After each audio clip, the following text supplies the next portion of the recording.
Bonjour, je voudrais consacrer cette vidéo à examiner la période qui court donc de la démission du général de Gaulle, 20 janvier 1946, à la mise en place du premier gouvernement de la 4e République en janvier 1947.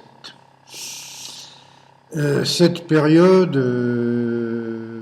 est quand même assez compliquée parce qu'elle est rythmée d'une part par les calculs politiques et notamment celui du général de Gaulle qu'il convient d'expliciter en détail, et elle est rythmée par le débat constitutionnel qui va se passer beaucoup plus difficilement et beaucoup plus conflictuellement que ceux qui étaient originellement prévus. Donc, il faut quand même bien en comprendre tous les enjeux. Le calcul de Gaulle est un calcul assez simple. Le 20 janvier 1946, dans la foulée de toute une dynamique que je pense maintenant vous maîtrisez à peu près, le général de Gaulle démissionne de sa fonction de chef du gouvernement provisoire de la République française, président du Conseil du gouvernement provisoire de la République française, et il largue, confère le texte de sa lettre que je vous ai mis en ligne, de ce que sa mission est achevée, que la France est reconstruite. Et donc, mission terminée. Je ne pense pas que ce soit une simple vue de l'esprit que de dire que le général de Gaulle était en conflit sur le projet même de constitution, qu'il appelait de ses voeux une autre forme de démocratie républicaine que celle qui se réduisait stricto sensu au parlementarisme le plus évident, et qu'il estimait être le seul à pouvoir incarner la France dans cette période-là, de sorte qu'il pensait que quasi inéluctablement les Français le rappelleraient au pouvoir. En ce sens-là, je crois vous l'avoir dit, je partage intégralement l'expression de Léon Blum, selon qui cette démission, en fait, relevait davantage d'une forme de chantage politique que de constat que sa mission était terminée. Et ce calcul, il doit être décrypté en mettant en parallèle le fait que si le diagnostic de Gaulle, après tout, peut être assez pertinent, il ne s'est pas doté de l'outil nécessaire. C'est-à-dire que en aucun cas, il ne s'est doté d'une forme d'organisation lui permettant de concourir à ces élections. Et il y a donc une difficulté, voire une contradiction interne dans l'attitude du général de Gaulle qu'il s'agit d'expliciter. Reprenons donc, si vous me permettez, quelques points importants. Chantage dans la perspective de revenir au pouvoir. La stratégie classique chez de Gaulle est qu'il utilisera à moult et moult reprises moi ou le chaos. ça pourrait sembler de prime abord comme un procès d'intention. Sauf qu'il y a des éléments quand même pour le moins troublants. D'abord, le fait que, au nom du général de Gaulle, un certain nombre de hauts fonctionnaires vont mener une politique autonome dans leur domaine de compétences qui va aller à l'encontre des politiques préconisées par le gouvernement mis en place autour du socialiste Félix Gouin à compter du 23 janvier 1946, gouvernement soutenu par les trois grandes forces politiques qui étaient arrivées très largement en tête du scrutin du 21 octobre 1945, à savoir les communistes, le MRP de Georges Bidault et les socialistes. Un de ces exemples, que je tiens moi pour particulièrement significatif, est la question indo-chinoise. Pourquoi ? Parce que d'abord, c'est là-dessus que De Gaulle a choisi le prétexte pour rompre et quitter ses fonctions, puisqu'il demandait en décembre 1945 une augmentation significative du budget militaire, aux fins, précisait-il, de consolider la présence française en Indochine, au moment où cette présence française était contestée par le développement d'un mouvement nationaliste vietnamien. Si on analyse en détail cette question indo-chinoise, on est quand même frappé par ce que cela indique du point de vue du général de Gaulle. Reprenons un peu le film. En 1945, De Gaulle nomme comme haut commissaire en Indochine une figure qu'il a rencontrée dans la Résistance, l'amiral Thierry d'Argenlieu. Ce haut commissaire a pour mission de rétablir la présence française avec, n'est-ce pas, les conséquences de ce qu'avait été l'occupation japonaise en Indochine. Il faut donc rétablir cette présence française, sauf que ce retour des Français se passe en pleine revendication nationaliste, au demeurant phénomène assez général à ce moment-là, et qui va enclencher le processus très général sur lequel nous aurons l'occasion de revenir, et en dépassant, j'espère, les caricatures habituelles sur ce sujet, en enclenchant un vaste mouvement de décolonisation. Thierry d'Argenlieu est donc quelqu'un de proche du général de Gaulle. Quand de Gaulle démissionne, donc 20 janvier 1946, tout naturellement, Thierry d'Argenlieu envisage de démissionner.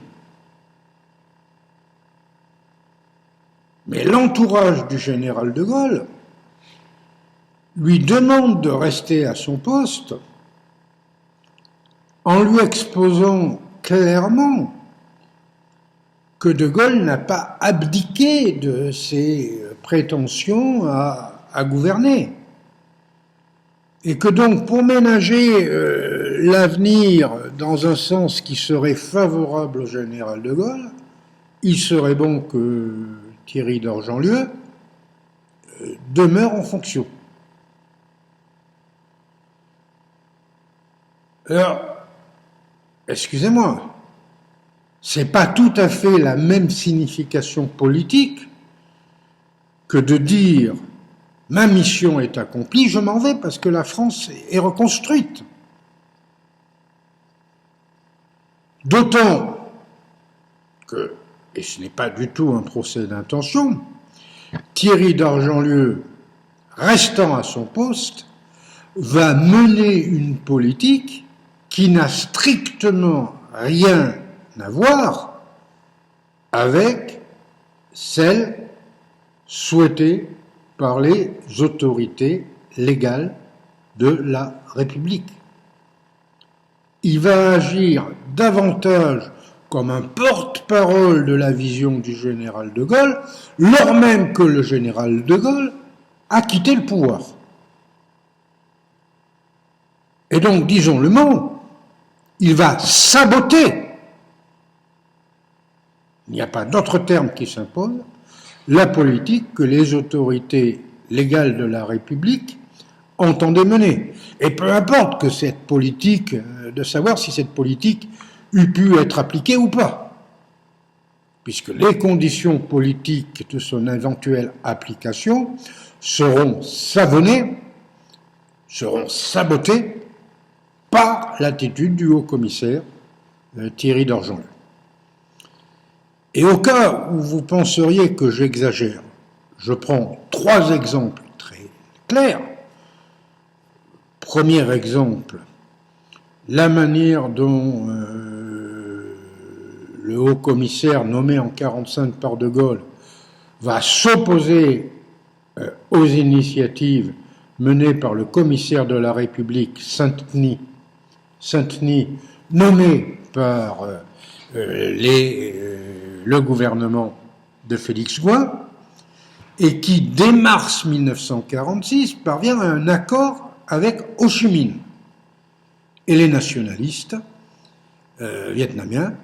Cet accord est un accord très important, puisqu'il reconnaît une république indépendante du Vietnam, dans le cadre de l'Union française, et qu'il reconnaît que des troupes françaises vont remplacer les troupes chinoises dans le nord de la péninsule indo-chinoise.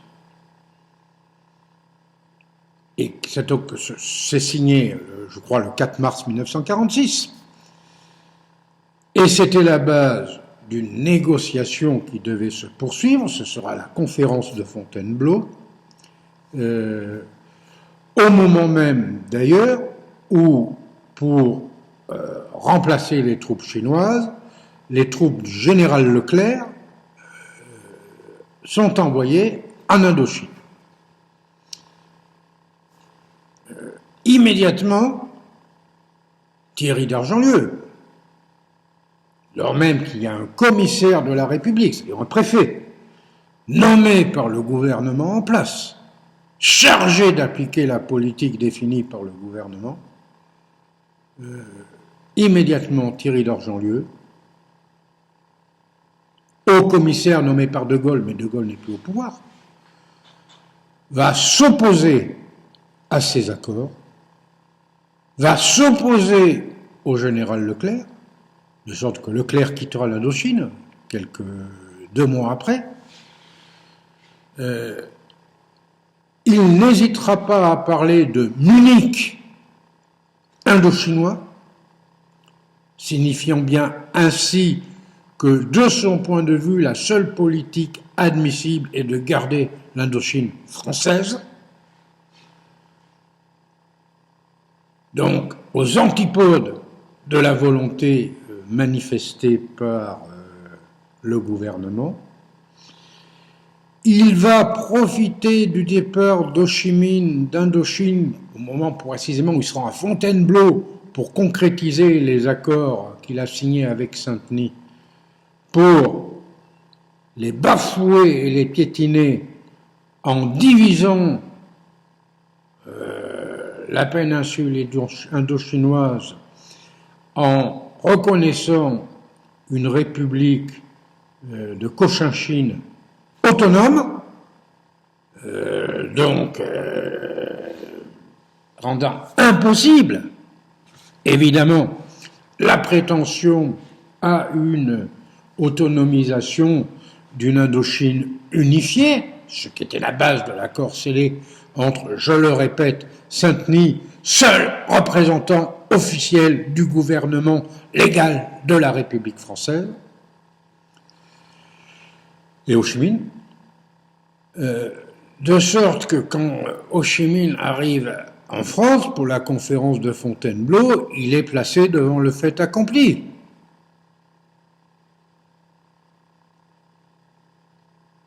Alors, allons encore plus loin,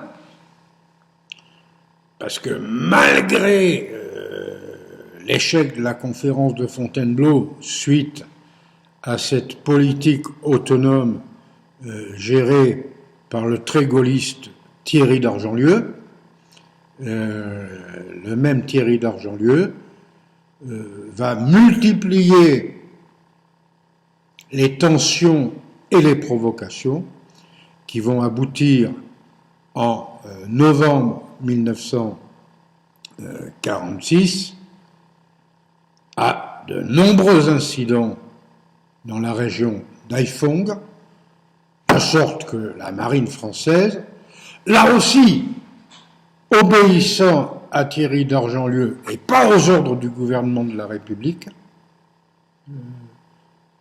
va bombarder le port de Haiphong et rentrer donc dans une logique de guerre de manière autonome.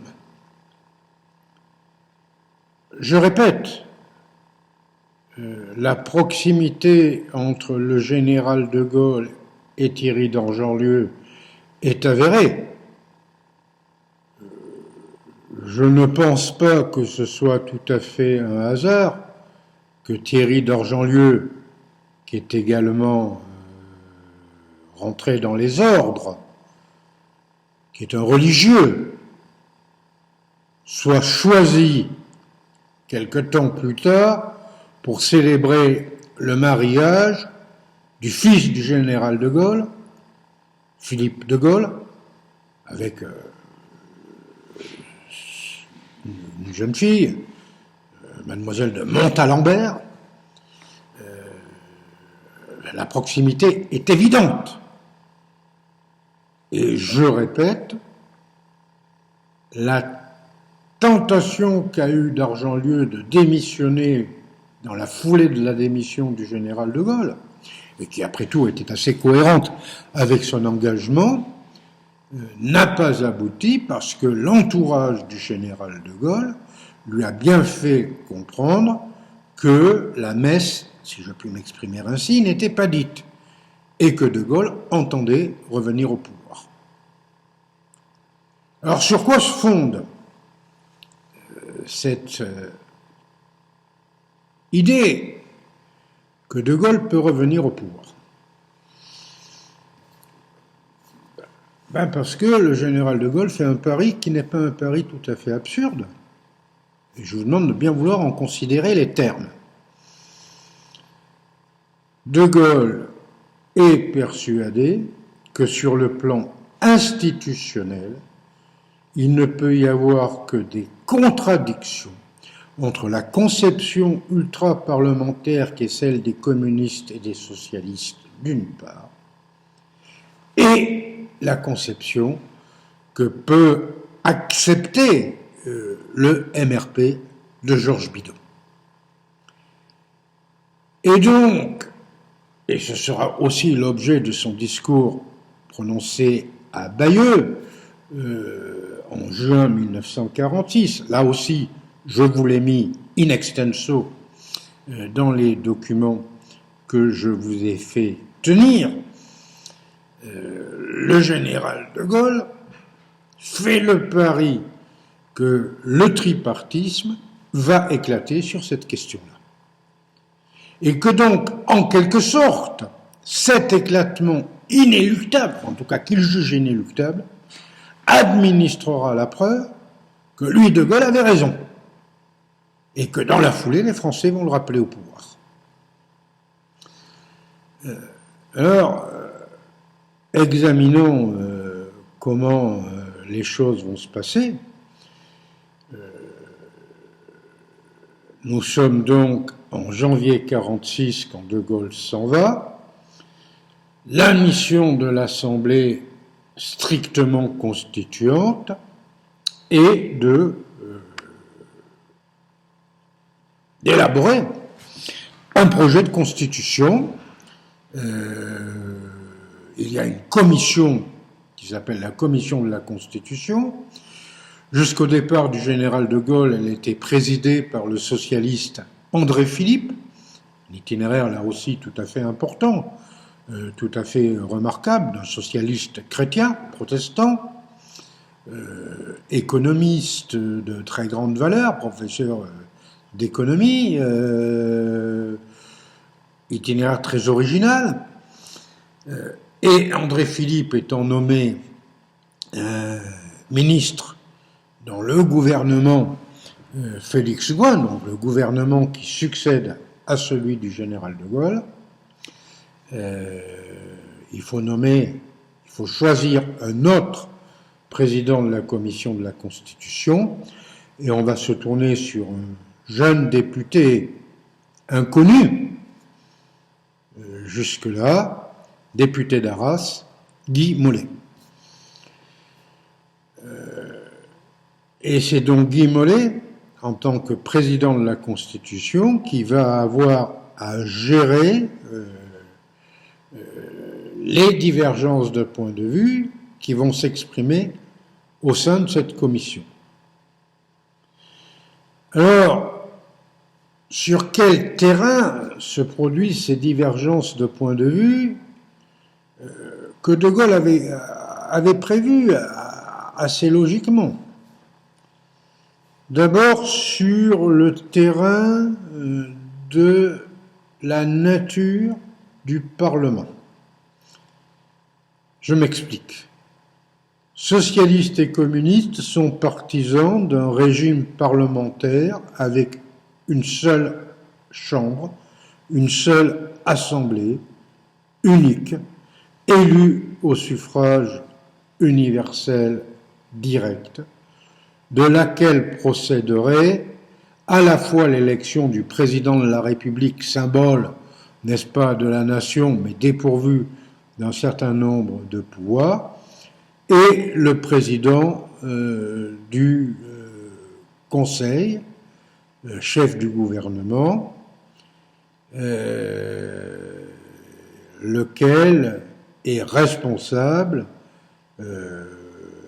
devant l'Assemblée qui lui accorde la confiance par un vote d'investiture. Donc un régime monocaméral. Disparition du Sénat. Alors, pour les socialistes et les communistes, c'est une revendication depuis longtemps. C'est pas une nouveauté. Qu'est-ce que c'est que cette assemblée élue à un suffrage indirect qui surreprésente les notables, les campagnes, qui apparaît parfois bien modéré? Après tout, n'est-ce pas le Sénat qui a refusé les pleins pouvoirs financiers réclamés par Léon Blum en 1937, qui a, de par son poids moral, entraîné donc la démission de Léon Blum, alors même que constitutionnellement, rien ne l'imposait, mais c'était le respect de la pratique républicaine. Donc, retour à cette conception traditionnelle. La République, c'est le Parlement.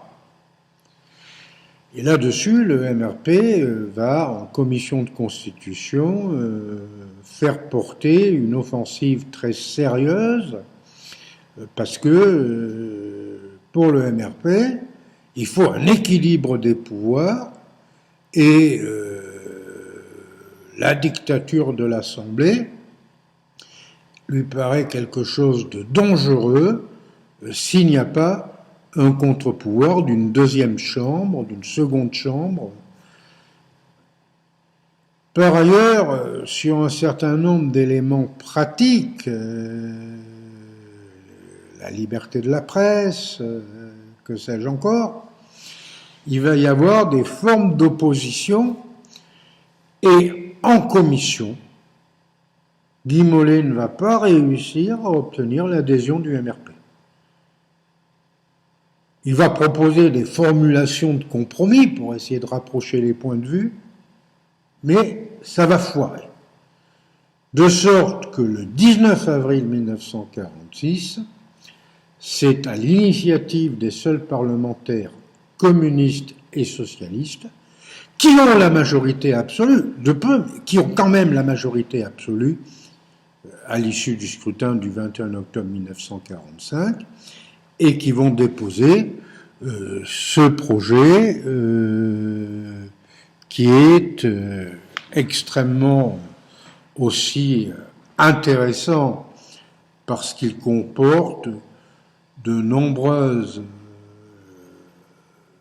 mesures destinées à renforcer les prérogatives des départements et des communes, et qui également remplace l'idée d'empire français par la notion d'union française. C'est-à-dire que l'empire lui-même cesserait d'exister au profit d'une structure où d'abord les droits seraient des populations de l'ex-empire seraient pris en compte et en considération, et surtout dont la mission serait définie comme devant préparer les conditions d'une indépendance. C'est-à-dire que le but à atteindre serait constitutionnellement inscrit, à savoir l'indépendance.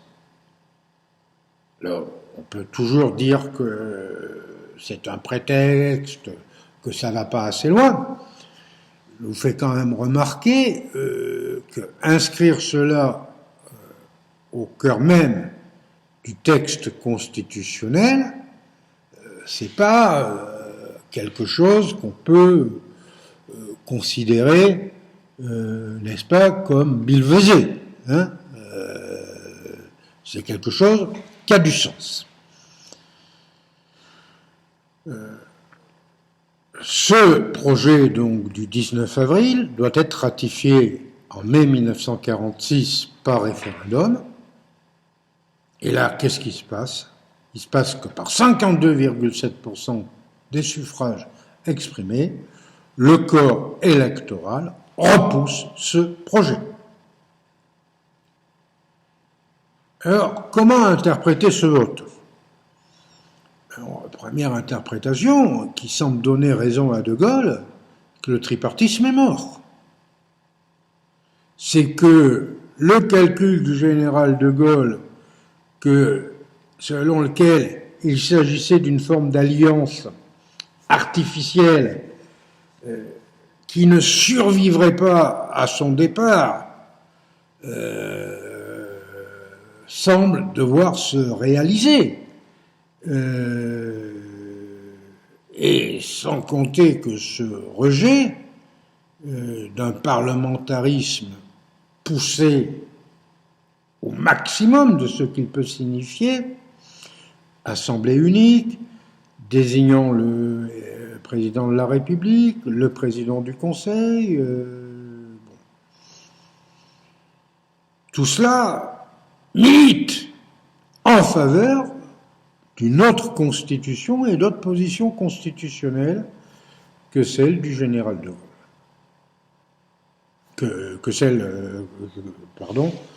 Précisément dans le sens de celle que le général de Gaulle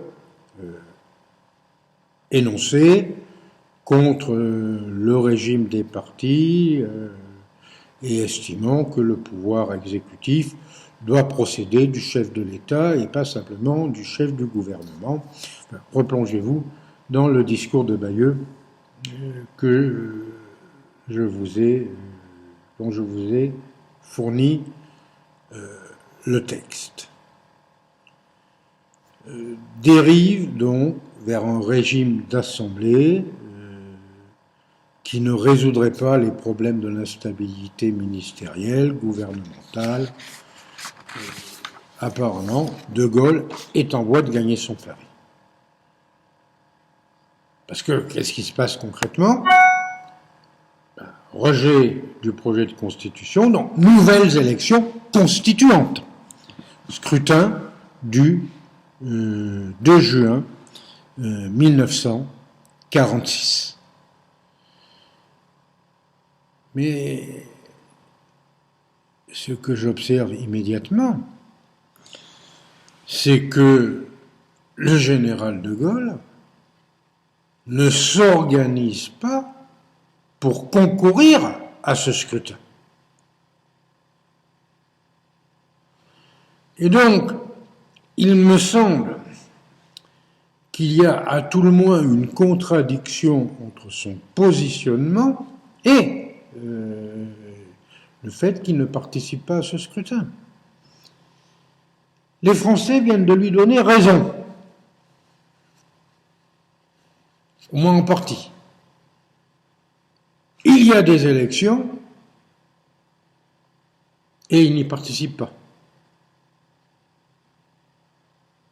Alors, les résultats de ces élections sont intéressants à analyser. Parce que si on garde les mêmes trois grands partis, les résultats entre eux divergent significativement par rapport au scrutin d'octobre 1945. D'abord, alors qu'en octobre 1945, c'est le Parti communiste qui était arrivé en tête, et assez largement, là, c'est le MRP qui arrive très nettement à la tête, avec plus de 5% des voix en plus. Plus de 28% des voix. Il avait obtenu près de 24. Donc, une très nette progression qui illustre que, en l'absence d'alternative du général de Gaulle, qui a refusé de concourir, et qui prononcera son discours de Bayeux après le scrutin, et donc dans l'espérance d'influer sur la nouvelle constitution,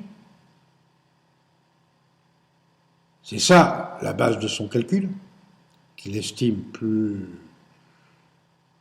fidèle à sa conception des choses, mais aussi sans doute beaucoup plus subtile que d'avoir concouru directement aux élections. En tout cas, quoi qu'il en soit, l'essor du MRP montre que là, contrairement à ce qui s'était passé en 1945, on peut, d'un certain point de vue, analyser une fraction non négligeable de vote refuge dans le vote MRP pour des tenants et du général de Gaulle et d'une forme de droite désavouée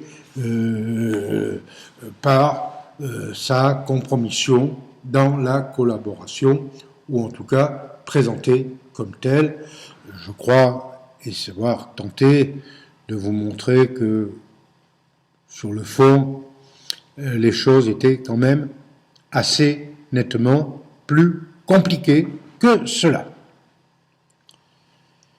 Parti communiste, 26%, des poussières, donc un très haut niveau toujours, mais dépassé par le MRP, et un effondrement du Parti socialiste qui a du mal à rester aux alentours de 20%, un effondrement du Parti socialiste, lors même que c'est un socialiste, Félix Gouin, qui avait, pour maintenir l'unité du tripartisme, accepté d'être à la tête du gouvernement entre les communistes et le MRP, alors que déjà en 1945, le Parti socialiste n'était arrivé qu'en troisième position. Mais il faut déjà bien comprendre pourquoi. Parce que le MRP ne veut pas d'un gouvernement dirigé par un communiste, et les communistes ne veulent pas d'un gouvernement dirigé par un MRP. De sorte que ceux qui peuvent faire le go-between, ce sont les socialistes. Et ça vous explique cet élément apparemment illogique, a priori, que tant qu'il y aura des gouvernements du tripartisme, à l'exception du gouvernement issu du scrutin du 2 juin, parce que c'est un gouvernement constituant. Ce sont les socialistes qui seront appelés à arbitrer entre les deux.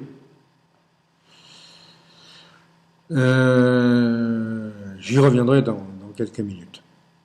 Donc, élection du 2 juin, gouvernement de Georges Bidault pour préparer la Constitution.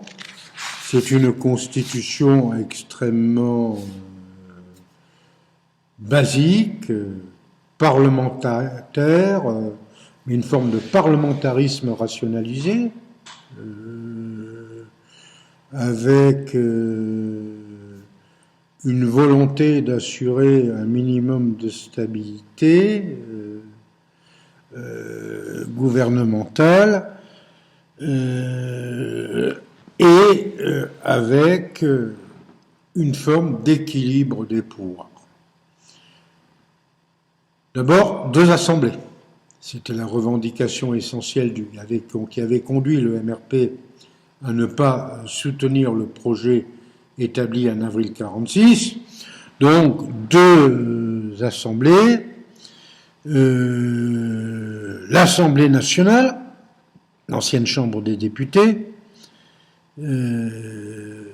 élue au suffrage universel direct,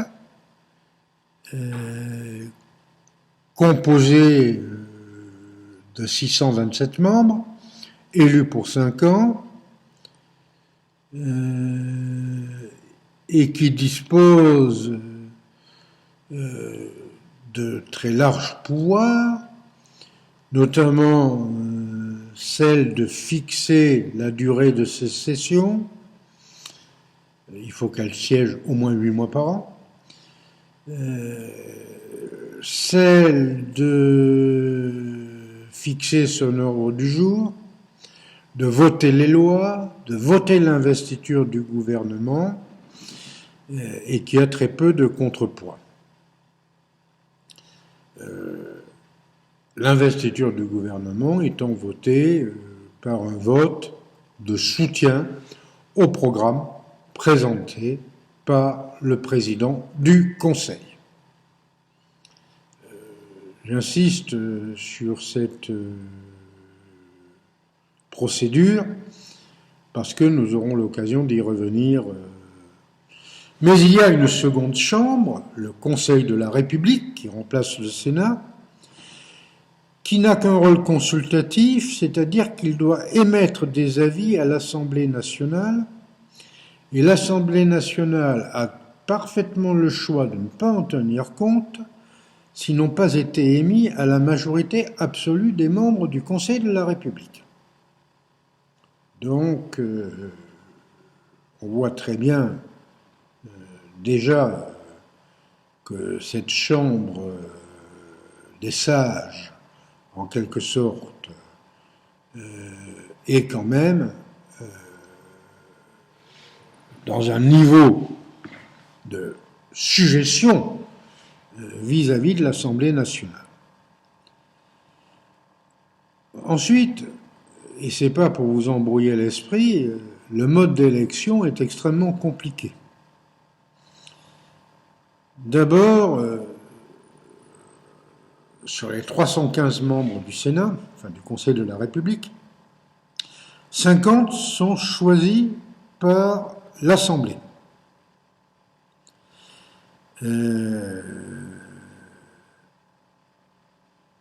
Sur ces 50, 35 pour représenter les équilibres politiques de l'Assemblée, donc, en proportion, n'est-ce pas, des groupes parlementaires à l'Assemblée, plus 15 chargés de représenter les Français de l'étranger.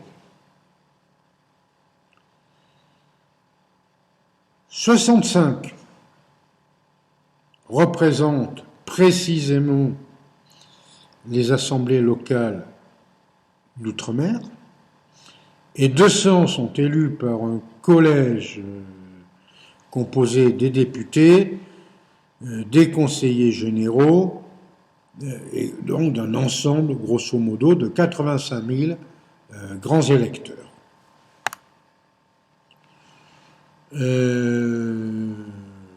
D'ailleurs, sur ces 200, 127 sont élus directement par ce collège et les 73 autres sont élus à la proportionnelle par rapport aux voix qui n'ont pas été utilisées. Donc, c'est quelque chose comme système d'extrêmement compliqué. Le président de la République est élu par le Congrès, Assemblée nationale plus Conseil de la République, pour 7 ans, rééligible, des pouvoirs traditionnels, droit de grâce, représentation diplomatique, il désigne le président du Conseil et il préside le Conseil des ministres. Traditionnellement, on a dit qu'il s'agissait, pour reprendre l'expression de François Mitterrand dans sa lettre à tous les Français en 1988, d'un président soliveau, n'ayant pas grand rôle. Je m'insurge assez avec ça, et je vous demande juste de garder l'idée en tête parce que j'y reviendrai. Moi, quand j'analyse le rôle du premier président de la République, sous la 4e République, Vincent Auriol, j'affirme, et je vous le démontrerai, que sur des sujets d'importance, il a eu un rôle politique majeur. Et je tiens donc davantage à ce que l'on explique la faible influence de son successeur, René Coty, par le fait probablement que René Coty avait beaucoup moins de qualité politique et qu'il a été élu président de la République plus par défaut que par adhésion à un projet. Le président du Conseil est responsable devant l'Assemblée nationale.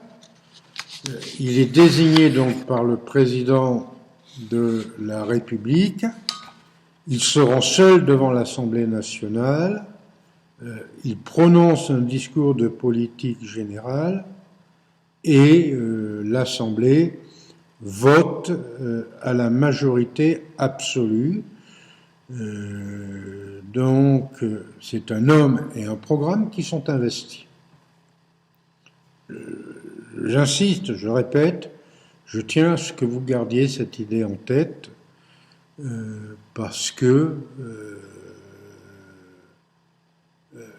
c'est l'outil trouvé pour empêcher toute forme d'instabilité. Il revient donc, une fois investi, de former son gouvernement chargé d'appliquer la politique qui a été validée par l'Assemblée. Donc, voilà comment sont constitués ces éléments. Cette constitution est validée en octobre 1946 par référendum. En gros, sans enthousiasme, 53% pour, 47% contre, avec un bon tiers d'abstention, d'où la formule fameuse du général de Gaulle à propos de ces institutions. Ces institutions, un tiers des Français les avaient approuvées, un tiers s'y était opposé, un tiers s'y était résigné. Voilà ce que l'on peut dire très rapidement de cette année-là. reste à mettre en place la 4e République. La transition va être l'objet d'abord du scrutin du 10 novembre 1946. Et là, il faut quand même repartir sur les bases. Le Parti communiste, premier parti de France, c'est de très loin. Plus de 28% des voix. Le MRP en deuxième position, mais perdons très nettement par rapport au scrutin de juin 1946. Ce qui est normal, puisque en juin 1946, indéniablement, sur le débat constitutionnel, il a servi de valeur refuge au vote d'amis proches des conceptions du général de Gaulle. Le Parti socialiste qui continue à s'effondrer avec moins de 18% des voix. Donc, vous voyez bien combien en un an, la fourchette qui était 23,3 pour le Parti socialiste à 26 et des poussières pour le Parti communiste était resserrée.